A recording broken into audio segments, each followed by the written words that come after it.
Underway in the top left corner of the map. He's the one leading the series currently. It's going to be Complexities, Purple Tear, and QXC. In the bottom right, as the Red Zerg, it's Acer's Bly. So I had made mention of this last game, but we didn't really get a chance to bring it back up because of how much the action had somewhat picked up, I guess. But I want to stress, some folks are not too stoked on balance whining, and generally we try not to entertain balance whining. But I think this is one of the rare times it's good. You want people to be expressing what's broken and what's not. You know, Terran Imba, good. Then the developers maybe catch wind of this and say, okay, we need to tone down the Cyclone. Or Protoss sucks. Well, okay, let's buff Protoss. You know, I'm not saying there's Blizzard developers watching this engaging off of it. I'm just saying, it's the beta, there's testing, things are intentionally not balanced right now. And it's totally okay to voice your opinions on that. But not, don't get in the whining part is perhaps tone that down, I guess. But again, it's all new, guys. It's barely a week that we've been into the beta. We've had some great tournaments so far, and this finals has proven to be quite interesting so far. I really liked the way Bly opened that last game, but this time around he decides, you know what, a natural base could go a long way. Yeah, pretty good. Well, they did open up very cheesy. I guess we could comfortably call that opener, although people are kind of arguing whether or not cheese is really good or legit in Legacy of the Void. I'd call that pretty cheesy, and it didn't work. I would say it did damage, surprising amount considering that QXC had a wall and 2 bunkers and everything. But in the end, it didn't work, and he did lose out. But Bly has a lot more less cheesy, more stable builds, I feel. And that's why I was comfortable calling a 3-1, you know? He does the 2-base layer and baits out the Marines and kills them with Banelings again. Exactly what we did the last time we saw him on Coda. He does like a Ravager rush that's actually up to 2 bases and recoverable in the Roach Hydra. Yeah, I think for... Again, we know to be this really aggressive player, and I was expecting so much more out of it, but it's one base, one game in. We'll see if his 2-base builds are a little bit stronger, if they hit a little bit better. QXC was kind of, I almost feel like forced into mech that game too. I don't know if he had plans to play Bio or not, but Bly didn't really leave him with an option. You know, coming up on 6 minutes in real time with no stim started, you kind of have to go with whatever you can afford to do. And that's, I really feel the uncomfortable edge that, it really felt like you pointed out. QXC slow pushing with the mech, not really hitting the timings that we're used to seeing.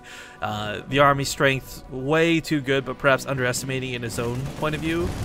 So maybe we'll see something a little more comfortable out of QXC this game, or maybe we'll get that same awkward mech game again. Well, just barely doesn't get that Overlord. Can't believe that fits over that little thingy. Oh, Bly, yeah, he goes for speed. No Roach Warren yet.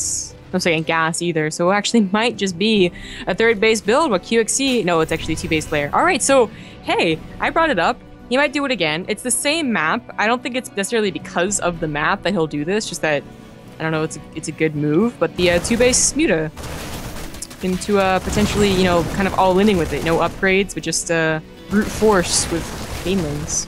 I think it's a smart opener. I mean, just generally speaking with what Terran has at their disposal, whether it's the new changes with the Siege Tank or the Cyclone, I think Mutas are just kind of this nice catch-all to deal with either or. This is a weird place for the bunker. It's actually kind of useless. Well, I guess it protects the ramp, but you have to pull your SCVs a long way to actually use the bunker. That's very true. I have no strong feelings one way or other about the bunker, but I agree that it's not the best. I'm neutral. Oh, a Roach Warren goes down. Yeah, I like the future, I'm a neutral people. There you go. Yeah, it's on my way. Hello. Nice. If I could high-five you right now, I would. But yeah, so the Roach, you know, this might just be one of those things where he realizes he might not need the Mutas so badly. Oh, no, never mind.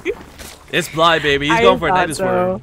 Yeah, I was like, that Roach Warren, that's suspicious. Well, hang on, he's got to deal with this drop first, and QXC might scout this coming, but here's the kicker, guys. If you weren't listening earlier on the cast when we saw this today, the Nidus Worm, then when it's unburrowing over here inside the base building of QXC, it actually can't be targeted anymore. It is straight up invulnerable until it's out of the ground. So you're guaranteed to at least get some units out rather than have it shut down before it even begins. And QXC, I mean, that pickup to go home, I don't think that had so much to do with what Bly has in defense, so much as he realized that's a Nidus Worm. Yeah, so but what do you even do? You just have to have units in position, but you can't kill it.